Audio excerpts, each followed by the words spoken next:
ditemukan ya, hasil penyelidikan sudah ditemukan dugaan peristiwa pidana sehingga perkaranya ditingkatkan ke tahap penyidikan. Polda Metro Jaya telah meningkatkan status perkara tudingan ijazah palsu Joko Widodo ke penyidikan. Dengan status penyidikan artinya segera ada nama tersangka. Salah satu terlapor di kasus ijazah Jokowi, Rosuyo, mengaku siap menghadapi proses hukum di Polda Metro Jaya. Roy juga menyinggung soal pasal Undang-Undang ITE yang digunakan polisi justru akan menyasar pihak lain. Tingkatkan ke penyidikan, ya silakan. Nanti lakukan penyidikan sebaik-baiknya dan buktikan memang kalau ada pasal-pasal itu terbukti atau enggak. Karena kita juga tahu lah ada beberapa pasal yang selundupan. Undang-Undang ITE itu pasal 32, 35. Saya kebetulan yang ikut membuat pasal-pasal itu jauh panggang dari api pasal itu ya. Karena pasal itu digunakan untuk kalau kita merekayasa sebuah objek elektronik, kemudian mengupload dan kemudian membuat bisa diakses. Nah itu justru orang lain harus yang kena. Dian Sandi itu yang pertama kali melakukan itu gitu. Saya sama sekali tidak mengubah, tidak mentransmisikan, tidak melakukan apapun. Tapi nggak apa-apa, silakan saja nanti diikutin dan saya siap menjalani itu dan biarkan publik yang menilai. Senada dengan Roy, Rismon Sianipar juga mengaku tidak gentar menghadapi proses hukum yang berlangsung di Polda Metro Jaya. Rismon menyebut akan melawan apa yang disebutnya sebagai kriminalisasi dalam perkara ijazah Jokowi. Kami tidak gentar sama sekali ya untuk menghadapinya karena kami berbasis ilmiah dan berbasis sains dan fakta-fakta di lapangan sehingga kami akan lawan ya segala bentuk kriminalisasi terhadap kami. Ya, kami tidak gentar sama sekali, kami akan melanjutkan perjuangan ini karena kami tidak ingin ke depan seorang presiden ya memiliki latar belakang pendidikan yang diragukan oleh publik.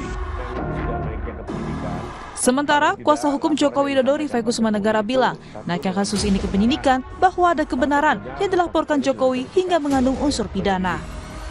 Kami sendiri tidak pernah ya dengan menghormati asas praduga tidak bersalah, kami tidak mau mendahului siapa terlapor di perkara ini karena kembali lagi Undang-Undang ITE itu sangat luas ya, yang bisa terus serta dilibatkan siapa yang melakukan editing, siapa yang melakukan transmissing, siapa yang menyampaikan kalimat-kalimat yang bertendensi fitnah dan pencemaran. Itu biar diurai secara hati-hati oleh pihak penyidik. Sebelumnya, Polda Metro Jaya menyatakan menemukan unsur pidana dalam perkara ijazah Jokowi. Salah satunya aduan yang dilaporkan Jokowi pada 30 April lalu terkait pencemaran nama baik dan fitnah. Polda Metro Jaya juga menerima 5 laporan soal ijazah Jokowi lainnya. 3 diantaranya juga naik ke tahap penyidikan dengan objek perkara penghasutan. Lalu, Baris Krim Polri juga telah melakukan gelar perkara khusus pada Rabu pekan lalu dalam perkara ijazah Jokowi. Tim Liputan Kompas TV.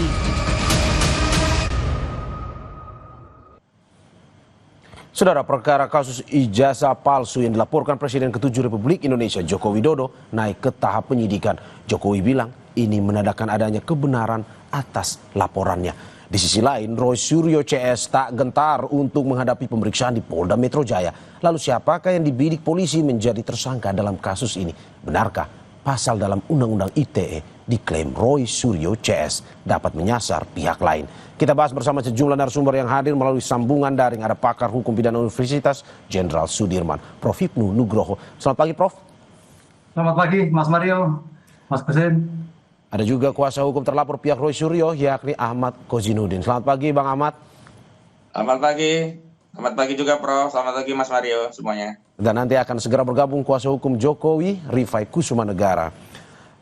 Selamat pagi, Bang Rifai. Sepertinya sudah bergabung? Sudah, selamat pagi semuanya. Jadi kita lengkap pada pagi hari ini. Salam sehat.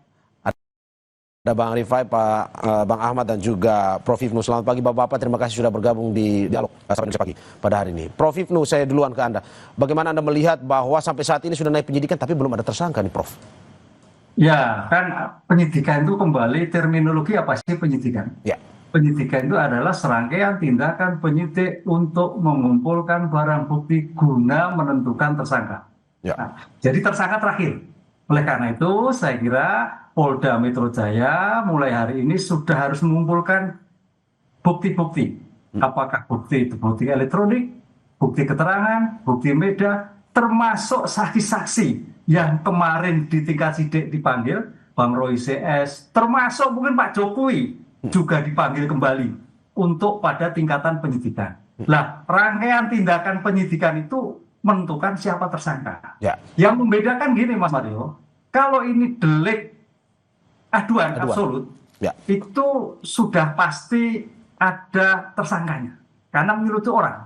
ya. Tapi kalau delik umum belum tentu, masih bisa melebar. Tapi bukan berarti apa yang diadukan, ya, tapi paling tidak sudah ada. Kalau delik aduan bisa menambah, bisa berkurang. Oke, Tapi berarti kalau pasti ada delik umum, tersangka dalam kasus belum ini ya? orangnya.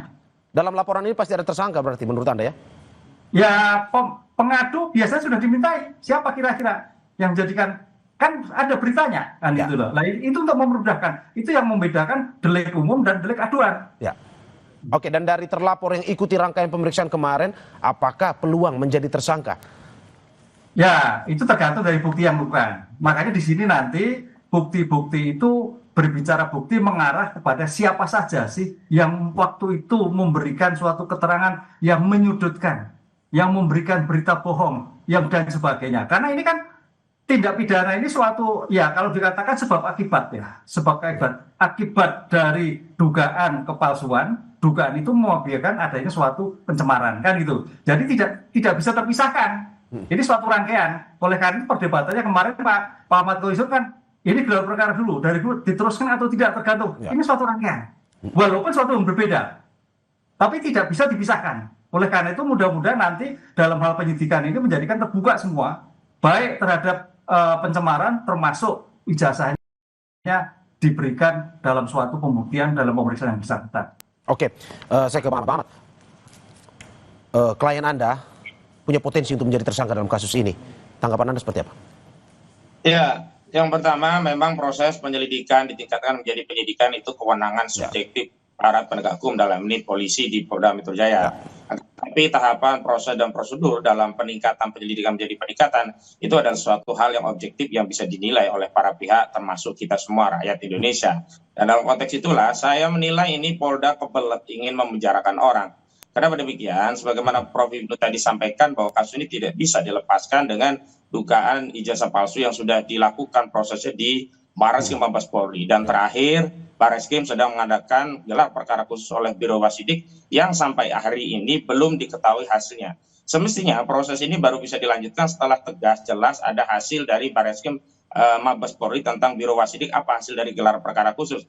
Dan kalau kami sih menilai semestinya harus ada dulu putusan pengadilan yang berkekuatan hukum tetap tentang status ijazah Saudara Joko Widodo apakah hasil atau tidak, baru kita bisa masuk ke pasal pencemaran dan fitnah. Tetapi sejak awal intensi dari pelaporan ini bukan sekedar untuk menegakkan hukum terkait fitnah dan pencemaran, tetapi sudah ada rangkaian rencana jahat kriminalisasi dengan menyelundupkan sejumlah pasal yang tidak ada kaitannya dengan jasa palsu dengan ancaman pidana di atas 5 tahun yang target utamanya adalah agar pihak-pihak yang dianggap bermasalah ini bisa ditahan pada proses penyidikan. Misalnya pasal 32 dan 35 Undang-Undang ITE. Belum lagi ada laporan-laporan lain yang dikonsolidasi dari Polda yang tidak ada kaitannya. Ini juga dikonsolidasi dan dijadikan dasar untuk peningkatan penyelidikan ini menjadi penyidikan. Oke, Bang Ahmad, berarti Anda mau bilang ini adalah sebuah tindakan kriminalisasi terhadap Roy Suryo CS ataupun dengan sengaja untuk menjerat Roy Suryo. Menurut Anda seperti itu? Siapa ini? Saya ya? Iya, betul. Iya, kita bisa lihat intensinya dari pasal-pasal yang digunakan yang tidak relevan dengan delik dihinakan sehina-hinanya, direndahkan serendah-rendahnya. Misalkan pasal 32 dan 32 dan 35 Undang-Undang ITE. Belum lagi masuknya sejumlah laporan yang mengeroyok Roy Suryo dan kawan-kawan yang pasalnya tidak ada relevansinya, misalkan 160 KUHP, kemudian 28 ayat 2, 28 ayat 3. Ini semua kan intensinya jelas hanya ingin menarget Roy Suryo dan kawan-kawan dengan dalih mereka melakukan tindakan kabar bohong, tindakan delik pidana sara, juga penghasutannya, semuanya tidak relevan dengan kritik ijazah palsu yang sedang dilakukan oleh Roy Suryo dan kawan-kawan begitu. Oke, saya ke Bang Rifai. Bang Rifai, bagaimana Anda melihat tuduhan ini? Ini sengaja katanya mau mengkriminalisasi Roy Suryo dan kawan-kawan. Kembali lagi seperti sejak awal saya sampaikan, di saat tidak lama Pak Jokowi menggunakan upaya hukum untuk mengajukan laporan ke Polda Metro, tujuan Pak Jokowi tidak lain, pertama ingin memulihkan nama baiknya yang memang sudah mau tidak mau sangat terganggu ya dengan pemberitaan ijazah palsu yang memang tidak hanya dikonsumsi di dalam negeri tapi juga di luar negeri. Ya. Mengingat sosial media ini kan juga borderless ya, bisa dinikmati atau dikonsumsi oleh masyarakat di luar negeri. Dan ini juga merupakan sesuatu yang prinsip buat beliau. Lalu kedua, dengan laporannya ini tujuan Pak Jokowi juga agar soal keabsahan ijazah ini juga bisa diuji. Ya, apakah ijazah ini benar atau tidak, biarlah proses hukum yang menjawabnya. Karena kalau hanya mengikuti dialektika di media kan nggak ada selesainya gitu ya. Harus ada lembaga pemutus, dan karena kita negara hukum maka upaya hukumlah jawabannya. Jadi tidak ada tujuannya untuk mempidanakan ya, karena bagaimanapun juga Pak Jokowi masih menghargai ya bagian dari demokrasi. Tapi memang manakala sudah memfitnah ya, mencemarkan nama baik beliau, maka beliau pun sebagai warga negara ingin menggunakan hak hukumnya. Itu yang pertama. Lalu kedua, terkait meningkatnya ini ke penyidikan, ini kan semakin menguatkan bahwa apa yang dilaporkan Pak Jokowi benar adanya. Ya, karena proses penyelidikan itu pada intinya adalah pertama memverifikasi apakah laporan ini benar adanya, didukung oleh fakta-fakta hukum. Lalu kedua, apakah pengaduan ini masuk memenuhi unsur-unsur pasal pidana, kan begitu. Nah, dengan meningkatnya maka dua persoalan itu sudah terjawab, yaitu pertama apa yang disampaikan Pak Jokowi benar adanya, yang kedua laporan dimaksud memenuhi unsur-unsur pasal pidana yang dipersangkakan. Nah, sementara di tingkat penyidikan sendiri kan nanti masih baru ditentukan siapa saja tersangkanya, ya sampai hari ini kan juga belum tahu siapa tersangkanya. Kami sendiri waktu mengajukan laporan mengedepankan asas praduga tidak bersalah. Ya, dengan apa? Dengan cara pada saat ditanyakan siapa terlapor, kami lebih memutuskan untuk menyatakan silakan dalam penyelidikan Polri. Ya, oke. Apalagi dalam Undang-Undang ITE ini kan spektrumnya luas, Mas. Jadi bukan hanya yang menyatakan, tapi juga siapa yang mentransmisikan, siapa yang mengedit. Ini tentunya harus dikaji secara hati-hati. Oke, Bang Rifai, terus bagaimana dengan tudingan kriminalisasi yang dilakukan kepada pihak Roy CS? Menurut Anda seperti apa? Saya pikir kan tidak ya, tadi sudah dijawab. Kalau memang kriminalisasi ya harusnya tidak mungkin naik ke penyidikan gitu ya. Oke. Ini kan kita juga sekarang sudah era demokrasi, transparansi, keterbukaan ya. Praktek-praktek Orde Lama ya saya pikir sudah tidak mudah ya dilakukan. Lalu juga pertanyaannya untuk apa juga gitu ya, misalnya Bang. Membantu secara khusus atau memberikan privilege buat Pak Jokowi udah warga biasa kok gitu ya. Oke, sebelum saya ke Bang Ahmad orang juga kan begitu. Jadi apa gunanya gitu kan. Oke, sebelum saya ke Bang Ahmad lagi, Bang Rifai, saya hanya ingin penegasan. Anda bilang bahwa ini ada benar adanya. Ini benar adanya, ini terkait dengan benar ijazah Jokowi adalah asli, ataukah benar bahwa ada terjadi fitnahan kepada Jokowi? Dalam laporan kami memang yang utamanya adalah fitnahan, Pak. Jadi memang tujuan kami adalah apakah Pak Jokowi ini sebagai korban tindak pidana fitnah gitu ya. Itu yang harus digali lebih dalam oleh penyidik, lalu termasuk juga pencemaran nama baik. Dan satu lagi ya yang menjadi pertanyaan kami adalah karena dalam 24 objek yang kami laporkan ya. Ada sebuah tayangan di mana seolah-olah ada beberapa pakar yang mengklaim dirinya sebagai ahli digital forensik, melakukan menggunakan teknologi-teknologi tertentu, dan pada akhirnya tahu-tahu menyimpulkan bahwa ijazah Pak Jokowi ini palsu gitu ya. Nah ini yang buat kami ini menarik gitu ya. Apakah benar kemajuan teknologi saat ini bisa merubah sesuatu yang asli menjadi palsu? Karena Pak Jokowi kan meyakini loh, beliau kuliah sejak tahun 80 hingga 85, menjalani secara penuh sampai mendapatkan ijazah. Kok tahu-tahu ada sebuah tampilan teknologi yang bilang bahkan ijazah ini dimiliki oleh Dul Matno ya. Nah ini kan sesuatu yang menarik. Apakah betul seperti itu adanya gitu loh? Oke, Bang, saya ke Bang Ahmad. Bang Ahmad, bagaimana Anda melihat bahwa ya ini tidak ada upaya kriminalisasi sebenarnya? Ini murni proses hukum yang terjadi dan juga ini pembuktian oleh pihak polisian. Menurut Anda seperti apa? Bang Ahmad, tadi putus saya ya sekarang ya? Ya betul, Bang Ahmad. Baik. Meningkatnya proses penyelidikan ini menjadi penyidikan justru itu konfirmasi kriminalisasi sedang, telah, dan akan terus terjadi. Yang kedua, kenapa sih kita persoalkan? Kenapa? Karena metode untuk mengembalikan kehormatan saudara Joko Widodo itu tidak nyambung. Saudara Joko Widodo merasa dihinakan sehina-hinanya, direndahkan sederhananya karena ijazahnya palsu. Metode praktis untuk mengembalikan wibawa dan kehormatannya adalah dengan menunjukkan ijazahnya asli, selesai. Bukan dengan melaporkan orang ke polisi. Laporan orang ke polisi itu ujungnya penjara. Tidak ada laporan ke polisi itu ujungnya kemudian diberi makanan enak dan seterusnya, lalu fasilitas mewah. Tidak, akan berujung penjara. Dan kita lihat intensi kriminalisasi itu terbaca manakala laporan tadi tidak fokus dengan pasal 310 KUHP, 311 KUHP, dan 227A Undang-Undang ITE yang ini merupakan gendus delik pasal yang berkaitan dengan pencemaran dan fitnah. Tetapi sudah disusupkan di sana ada pasal 35 yang ancaman pidananya 12 tahun dan pasal 32 Undang-Undang ITE yang ancaman pidananya 8 tahun. Dan di dalam KUHP, orang dengan ancaman pidana di atas 5 tahun itu bisa dilakukan penahanan. Intensi kasus ini adalah ingin segera mentersangkakan, dan dalam proses pentersangkaan itulah ingin segera memenjarakan orang, padahal pada saat yang bersamaan aktivitas memenjarakan orang ini tidak bisa memulihkan wibawa dan kehormatan saudara Joko Widodo, karena masyarakat itu hanya bisa memulihkan wibawa itu manakala tahu ijazahnya itu asli. Dan ini sudah terbukti saat Bambang Trimulyono dan Gus Dur dipenjara oleh Pengadilan Negeri Surakarta, hingga sampai hari ini masyarakat masih terus mempertahankan iqbal soal ijazah palsu. Selanjutnya, Bang Ahmad, tapi kan sebenarnya untuk permasalahan ini kan beda-beda sebenarnya. Untuk ijazah sendiri di Barreskrim, tetapi ya Pak Jokowi juga punya hak dong, dalam arti bahwa merasa dirinya difitnah untuk melaporkan ke Polda. Dalam arti ini memang sesuai sejalur hukum. Menurut Anda itu bagian masih dari kriminalisasi dan memang harusnya Pak Jokowi menunjukkan ijazah aslinya untuk menghentikan kasus ini, atau bagaimana?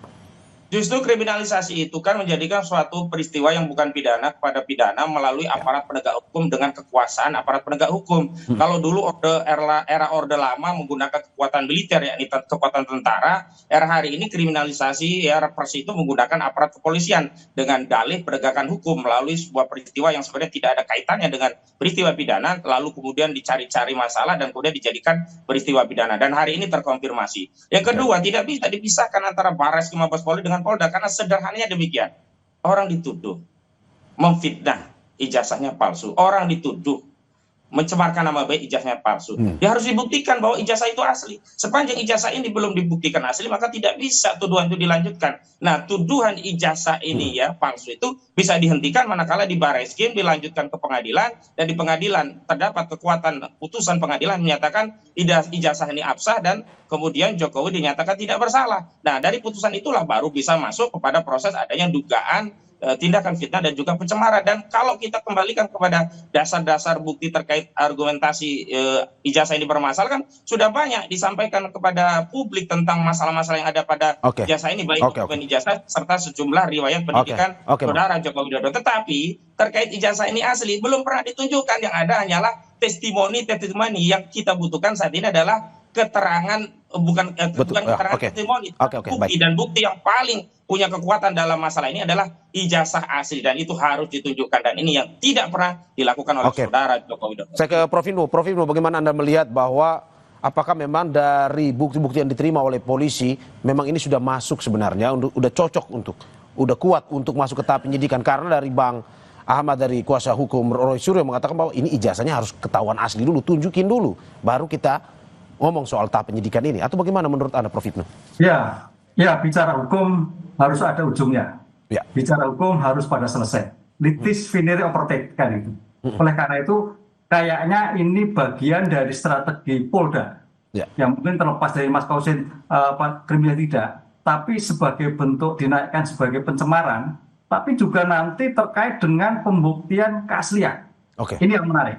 Mudah-mudahan penuntut umum pun bisa juga melihat seperti itu, suatu rangkaian tidak terpisahkan. Nah, pertanyaannya apakah iya tidak, tergantung. Nah, kita ada dua dimensi. Ada dimensi yang terkait dengan pembuktian pencemaran, itu bukti-bukti yang diajukan Pak Jokowi. Tapi juga pembuktian pencemaran juga harus dilakukan dengan keaslian dulu, suatu yang tidak terpisahkan. Nah, di sini masih ada dua tahap di pemeriksaan di nanti kejaksaan. Benar nggak seperti ini bisa dilakukan? Kan itu, misalkan seperti itu. Harus dua-duanya bisa jadi. Demikian juga nanti di persidangan. Bisa nggak dilanjutkan? Bisa juga tidak. Ini saya kira problem masih panjang. Jadi usaha-usaha apa yang dipikir Mas Kausin, kemudian dan sebagainya itu masih panjang, yang kemungkinan masih juga debatable. Prof. Tapi juga sebagai alternatif penyelesaian tepat gitu. Prof. Tapi menurut Anda, apakah dengan naik ke penyidikan, polisi saat ini sangat yakin bahwa yang dipegang oleh polisi adalah ijazah asli Jokowi sehingga mereka berani naik ke penyidikan? Ya, polisi bertindak atas nama subjektif yang objektif.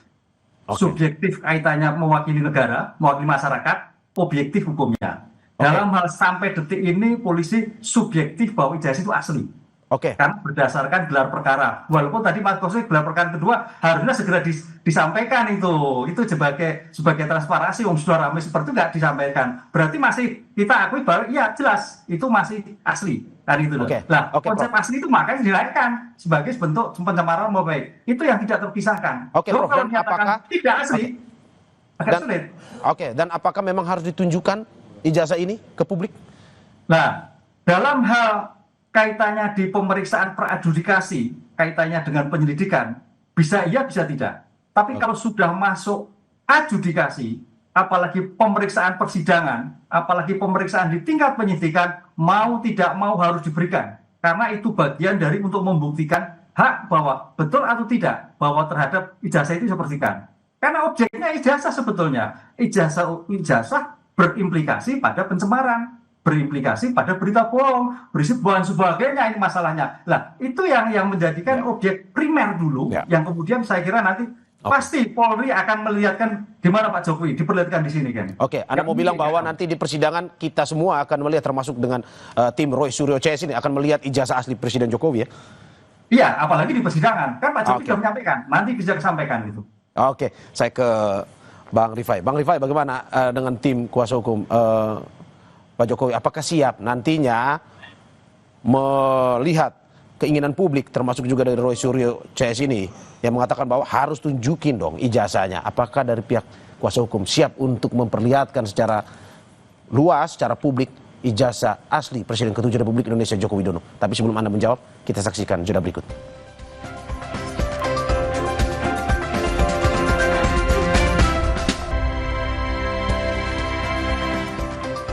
Terima kasih masih di Sapa Indonesia Pagi bersama saya Mario Sarong dan sejumlah narasumber saya. Ada pakar hukum pidana Universitas Jenderal Sudirman Prof. Hipnu Nugroho, kuasa hukum terlapor pihak Roy Suryo yakni Ahmad Kozinudin, dan juga kuasa hukum Presiden ke-7 Republik Indonesia Joko Widodo Rifai Kusumanegara. Saya ke Bang Rifai. Bang Rifai, bagaimana Anda melihat tuntutan bahwa jika persidangan nanti sudah seharusnya ijazah asli itu ditunjukkan ke publik ataupun di persidangan? Menurut Anda seperti apa?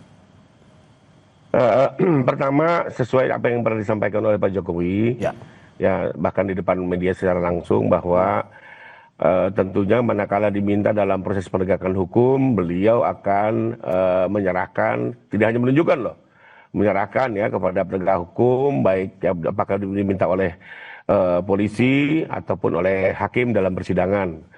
Dan itu sudah dibuktikan ya, pada saat pertama kami membuat LP di Polda pun kami diminta menunjukkan, kami tunjukkan.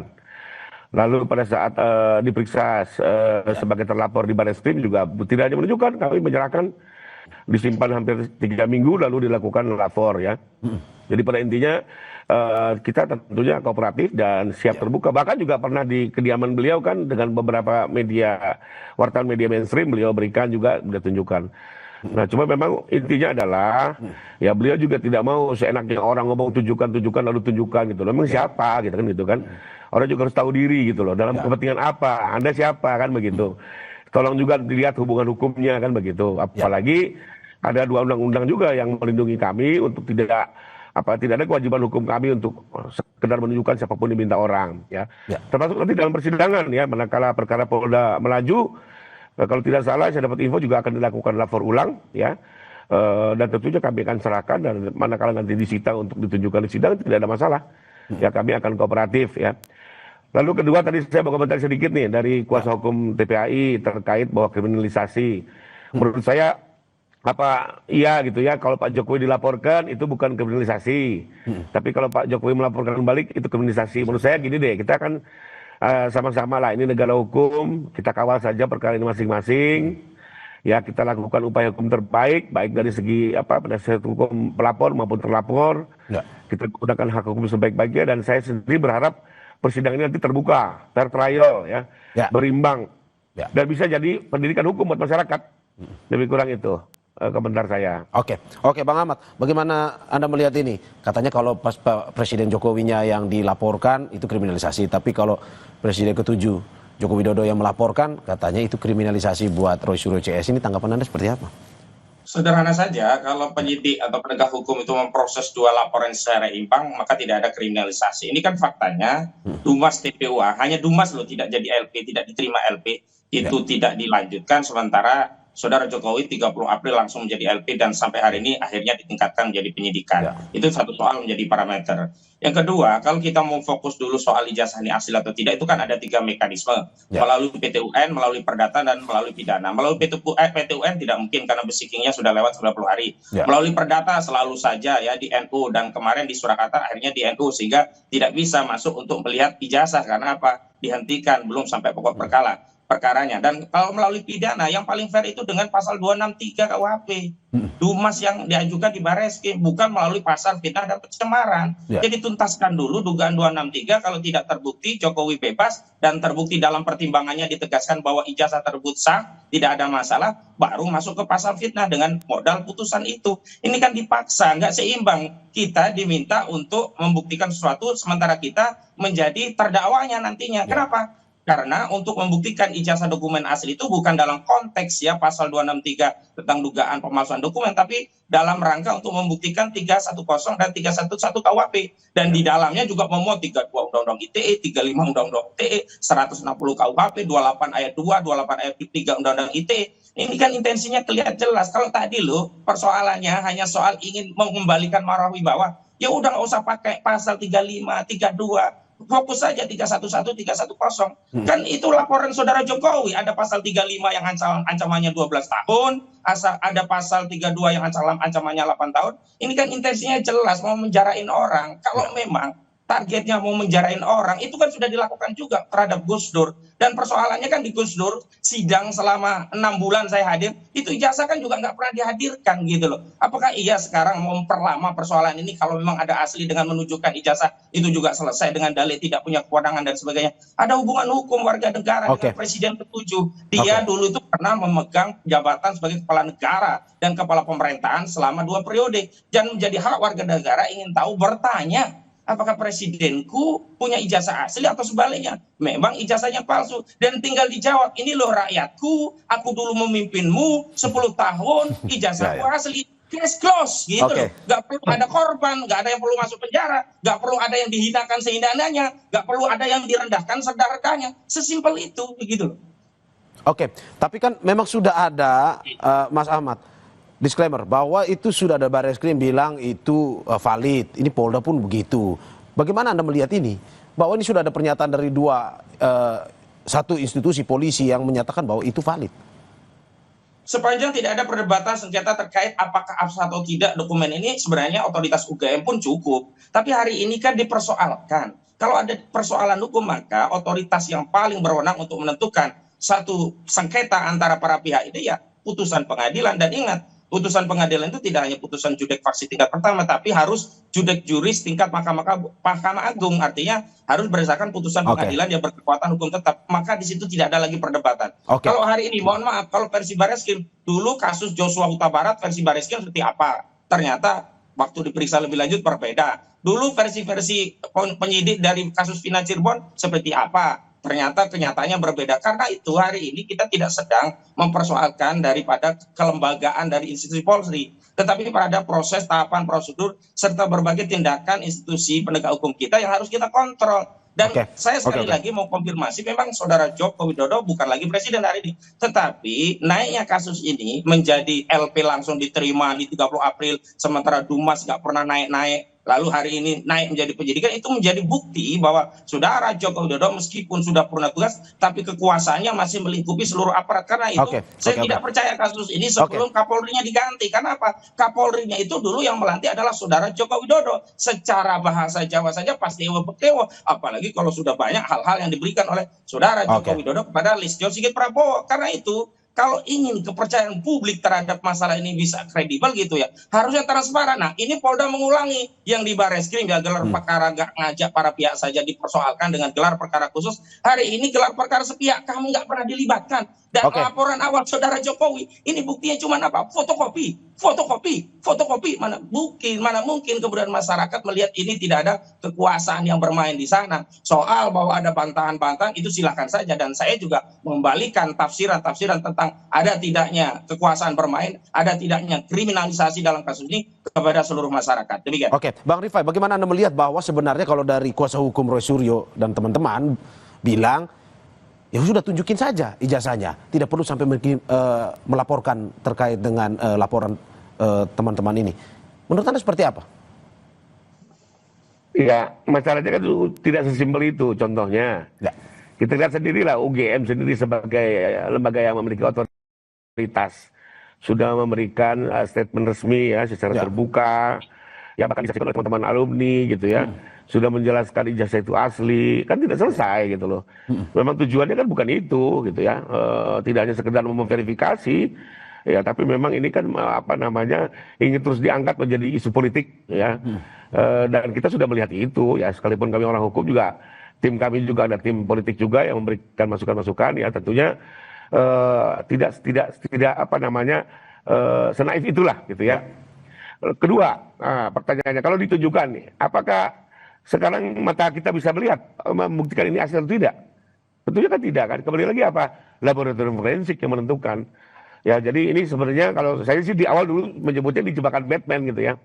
Ditunjukkan, nanti difoto, setelah difoto dikaji lagi secara digital forensik yang memang sebenarnya nggak bisa gitu ya. Beberapa ahli juga sudah didengarkan, bukan hanya di mana-mana, di media banyak ahli digital forensik sudah banyak bicara bahwa memang untuk bukti ijazah itu harus secara forensik konvensional, tidak bisa dengan digital forensik. Karena apa? Seperti contoh uang palsu ya, uang palsu dengan uang palsu yang kita foto. Untuk menguji keaslian uang palsu kan tentu harus dilihat jenis kertas, jenis tinta, jenis benang pengaman. Itu semua kan bisa dilihat manakala diperiksa secara analog. Dari foto tidak akan terlihat jenis kertasnya seperti apa, jenis benang pengamannya. Jadi kembali lagi saya sih tidak melihat ada urgensi ya. Bahkan dengan permintaan-permintaan yang tidak berdasar ini tentunya kami ya kembali saja kepada koridor hukumnya. Apakah ada kewajiban hukum kami untuk menunjukkan? Kalau tidak ada, ya kita tunggu perintah hukum dari pengadilan. Lalu kedua, sebenarnya kalau menurut hukum ini sudah final soal keaslian ini ya. Dengan pemeriksaan lapor ini sudah selesai bahwa itu asli, identik ya, dikuatkan lagi dengan keterangan UGM. Sebagai ilustrasi mungkin gini lah, dalam kasus kematian ya, kematian itu kan dijawab dengan otopsi, selesai. Tidak perlu putusan pengadilan yang menyatakan betul orang itu mati, tidak. Pengadilan itu hanya menentukan dua, satu siapa pelakunya, dua menjatuhkan pidana pembunuhan, ya penghukuman gitu ya. Tapi bahwa kematian ini apakah perlu dinyatakan oleh hakim? Tidak juga gitu ya. Karena kematian itu cukup dinyatakan oleh otopsi ya. Hakim sendiri nggak punya kewenangan untuk menentukan betul orang ini sudah mati secara kedokteran gitu ya. Termasuk juga soal laboratorium forensik ini sebenarnya sudah selesai. Ya, mau diuji berkali-kali pun sepanjang dilakukan dengan cara analog ya saya yakin itu asli ya. Dan ini linear dengan alat bukti lainnya, bukan sekedar lapor loh ya. Keterangan teman-teman Pak Jokowi ya, sekian puluh orang, masa semua orang mau berbohong? Ya, sehebat apa Pak Jokowi bisa bikin semua orang berbohong kan begitu ya? Naif sekali gitu. Termasuk juga dokumen administrasi perkuliahannya kan sudah diperiksa semua. Nah, lalu tadi terkait tuduhan jangan-jangan ada kekuasaan bermain, pertanyaannya. PN Solo ini baru menyatakan gugatan itu NO. Apakah ada kaitannya Kapolri dengan PN Solo gitu ya? Kan nggak ada hubungannya. Itu kekuasaan yudikatif yang terpisah ya. Jadi kembali lagi ya soal bahwa tentunya pihak terlapor akan selaku melakukan berbagai upaya untuk melakukan pembelaan, kami hargai karena kami juga sering di posisi itu ya. Tapi kembali lagi litis finiri oportet ya, sesuai yang disampaikan Prof. Semua harus ada akhirnya, publik juga ingin dapat kepastian. Saya ke Prof Ibnu. Prof Ibnu, bagaimana Anda melihat perdebatan ini? Satu sisi ya tidak perlu harus menunjukkan secara langsung, ada ranah-ranahnya, ranah hukum untuk menunjukkan ijazah Jokowi. Tapi di satu sisi dari Roy Suryo CS sudah ini perlihatkan dong untuk menghentikan kriminalisasi yang dianggap seperti itu. Menurut Anda seperti apa? Iya, ada dua dimensi ya menurut saya. Kalau bisa lebih cepat lebih baik kan gitu. Lebih cepatnya apa? Lebih cepat nih? Iya, karena ini kan delik aduan. Delik aduan itu semua tergantung pada pengadu. Jadi kalau Pak Rifai, Pak Jokowi itu sudah mencabut, sudah selesai kan gitu loh. Dengan catatan sudah menerima, clear, tidak ada masalah, selesai, nggak usah sidang. Itu delik aduan. Dan nanti di tingkat penyidikan, penuntutan pun juga masih bisa dicabut. Nah, pertanyaan yang kedua, Kalau Mas Maksudin itu masih panjang. Lah, disitulah nanti uji forensik rame. Nanti. Karena ilmu forensik itu adalah ilmu bantu. Ya. Ilmu bantu untuk menjelaskan. Siapa yang menilai? Itu komprehensif nanti. Ya. Karena sarjana hukum, Pak Rifai hukum, Pak Wali hukum, hakim hukum nggak bisa menilai identik atau tidak betul-betul ahli. Oleh karena itu, kalau memang nanti sampai pada titik tadi Mas Kaisudin pengadilan negeri banding kasasi, itu harus mungkin ada ahli yang independen, mungkin pertanyaan seperti itu. Yang independen yang melihat secara objektif terhadap nilai hasil forensik yang paling pasti juga betul Pak Rifai berkaitan dengan bukti lain, berbukti lain dan bernilai terhadap keterangan-keterangan lain. Jadi tidak bisa berdiri sendiri bukti forensik ini. Ini kalau seandainya jalan. Tapi mudah-mudahan tidaklah. Selesai, close, damai, dicabut begitu. Oke, Prof. Ibnu, menurut Anda masih ada kesempatan untuk akhirnya ini tidak tadi menghukum orang, dalam arti mungkin saja ada dari pihak yang minta maaf atau dari Pak Jokowinya yang mencabut laporan. Masih ada walaupun sudah naik ke tahap penyidikan? Ya, masih ada, karena delik adunya absolut. Oleh karena itu nanti seandainya nanti di penyidikan dipertemukan oleh Polda, ini loh ijazahnya, ini loh Pak Kasudin, ini loh Mas Roy dan sebagainya. Oh asli ya sudah minta maaf. Clear. Kemarin kalau nggak salah dari teman-teman klien Pak Kasudin, kalau sudah tunjukkan selesai kan cabutlah. Itu suatu yang baik. Jadi jangan berlarut-larut. Ini yang menjadikan suatu alternatif penyelesaian bisa panjang, bisa singkat. Semuanya tergantung Pak Rifai dan Pak Kaisudin ini apa yang akan dilakukan nanti. Oke, saya ke Bang Ahmad. Bang Ahmad, bagaimana Anda melihat ini? Apakah memang Anda tetap ingin terus pada akhirnya ya sudah ini kita damai saja biar tidak naik tahap penyidikan, tapi ataukah Anda bersama klien-klien Anda Rosyuryo CS ini ya sudah kita tak gentar lah, kita hadapi di persidangan? Ya, kalau soal kami itu kan di Baris Krim kami sudah pada posisi tidak berdaya karena pertama laporannya cuma dianggap dumas, kedua sudah dihentikan. Nah harapan paling tinggal satu, gelar perkara Biro Wasidik itu. Tapi ketika penyelidikan di Polda ini dinaikkan jadi penyidikan, kami kemudian punya kesimpulan, apa yang akan dilakukan Biro Wasidik akhirnya akan melegitimasi apa yang sudah diumumkan oleh Baris Krim Mabes Polri tentang penghentian penyelidikan dugaan pidana dokumen palsu Jokowi. Nah yang kedua, saya juga agak khawatir karena apa? Karena laporan ini kan tidak hanya subjektif oleh Joko Widodo, ada laporan-laporan lain yang ikut mengelegan golek momongan ini, hiruk pikuk dalam kasus ini. Saya khawatirnya nanti Jokowi mencabut dengan narasi kami sebagai orang yang punya sikap negarawan, tidak perlu kegaduhan, mencabut. Nah setelah itu selebihnya ya silahkan para pihak. Akhirnya yang maju adalah buzzer-buzzer yang bikin laporan. Akhirnya kalau misalkan pihak tidak akan selesai meskipun saudara Jokowi sudah mencabut laporannya dengan dalih bahwa yang dilaporkan oleh buzzer-buzzer yang lain itu adalah delik umum. Bang, kalau misalkan pihak dari pihak Jokowi tidak mencabut, apakah Anda siap untuk terus atau berdamai? Oh iya iyalah, karena nggak ada pilihan. Karena kita juga ingin agar saudara Joko Widodo juga diperiksa. Saya yakin ya pemeriksaan di luar dengan saat di persidangan itu berbeda. Karena kami bisa bertanya tentang banyak hal, tentang banyak soal kredibilitas seorang Joko Widodo. Sehingga kenapa sih hari ini Joko Widodo menyatakan asli masyarakat tidak banyak percaya? Itu berkaitan dengan kredibilitas seorang Joko Widodo. Dan hari ini kalau kita bicara tentang kebohongan apakah mungkin? Nah, saya meminjam istilah Rocky Gerung kekuasaan itu paling otoritatif untuk menciptakan kebohongan yang akan ditunduk atau ditindaklanjuti oleh seluruh aparat negara. Hari ini kan semua udah kadung nyemplung, emang problemnya di situ. Semua sudah kadung nyemplung, MPR kadung nyemplung, DPR kadung nyemplung, partai sudah kadung nyemplung 10 tahun diam saja. Nah, tiba-tiba ada bukti yang bisa mengembalikan persoalan ini pada persoalan lampau Gus Nur, itu yang menjadi soal saya kira. Bukan masalah Jokowi tidak mungkin berbohong soal ijazahnya. Begitu. Saya ke Bang Rifai. Bang Rifai, bagaimana Anda melihat ini kalau misalkan pada akhirnya minta berdamai, apakah dari pihak Jokowi mungkin terketuk hatinya untuk berdamai, ataukah ya sudah lanjut terus saja kita? Sebagai advokat ya kami juga tentunya terikat pada kode etik di mana setiap advokat itu juga harus mendorong atau paling tidak jangan menghalangi niatan untuk berdamai ya, karena itu sesuatu yang diatur di kode etik dan kami juga tentunya akan menaati itu. Nah kedua, waktu ini fakta ya, jadi waktu beliau menandatangani surat kuasa, beliau secara langsung bertanya kepada saya, ini kalau nanti dalam perjalanan dicabut bisa nggak? Saya langsung menjawab beliau, pertama Pak ini ada delik aduan, delik aduan itu kapanpun juga Bapak bisa cabut, sekalipun ada juga pasal-pasal yang bersifat delik umum.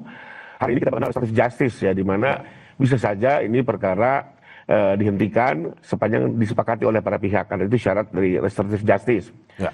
Nah, jadi kalau saya lihat sih niatan itu ada, tapi kembali lagi apakah sekarang beliau masih membuka diri, ya saya belum konfirmasi ke beliau ya. Ya.